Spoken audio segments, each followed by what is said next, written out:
ഒരു ലേബർ ക്യാമ്പിൽ ജോലി ചെയ്ത ഒരാൾ.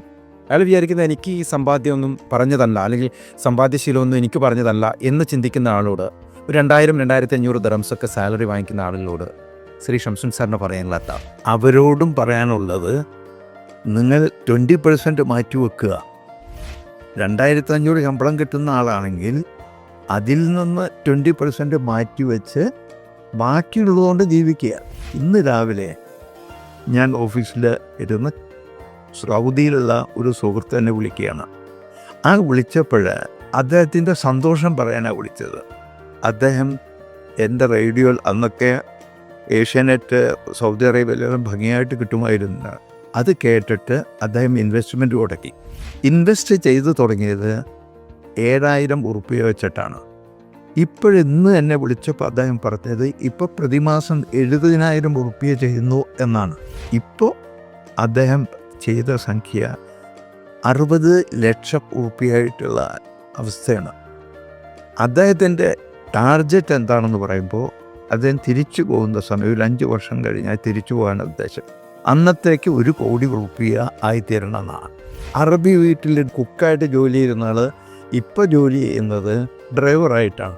അദ്ദേഹം മുമ്പൊരിക്കൽ എന്നെ വിളിച്ചിട്ട് പറഞ്ഞു, എന്തെങ്കിലും ഒരു 40 ലക്ഷം ഉറുപ്പിക ആയാൽ ഞാൻ നാട്ടിലേക്ക് തിരിച്ചു പോകും.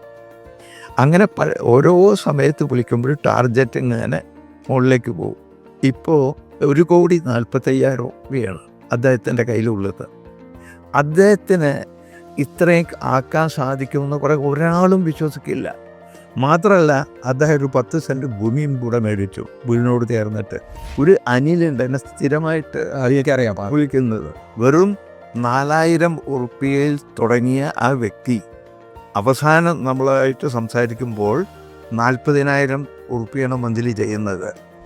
ആ സംഭവം ഉണ്ടായത് അദ്ദേഹത്തിൻ്റെ ടോട്ടൽ ലൈഫിൽ ചേഞ്ചസ് ഉണ്ടാവാൻ ഈ പ്രതിമാസം മാറ്റിവെക്കുന്ന ആ സംഖ്യ അങ്ങനെ ചെയ്തുകൊണ്ടിരിക്കുന്നതിനാണ് SIP എന്ന് പറയാം, സിസ്റ്റമാറ്റിക് ഇൻവെസ്റ്റ്മെൻറ്റ് പ്ലാൻ എന്ന് പറയാം. അത് ചെയ്ത് തുടങ്ങിയപ്പോൾ ടോട്ടൽ ചേഞ്ചസ് അദ്ദേഹത്തിന് ഉണ്ടാവുകയാണ്. അദ്ദേഹത്തിന് അതുവരെ ഇല്ലാത്ത ചില സ്കില്ല് ഡെവലപ്പ് ചെയ്യാൻ വേണ്ടി ശ്രമിച്ചു തുടങ്ങി, ചില കാര്യങ്ങൾ പഠിച്ചു തുടങ്ങി, സർട്ടിഫിക്കേഷൻ ഉണ്ടാക്കി. ഇതൊക്കെ ഉണ്ടായത് ഈ ഒരു സംഭവം തുടങ്ങിയപ്പോഴാണ്. അപ്പോൾ ഇത് അസാധ്യമായ ഒരു കാര്യമല്ല എന്ന് നമ്മൾ മനസ്സിലാക്കണം. ശരി, ആർക്കും ജീവിതത്തിൽ ഇതെല്ലാം സാധിക്കുന്ന കാര്യങ്ങളാണ്.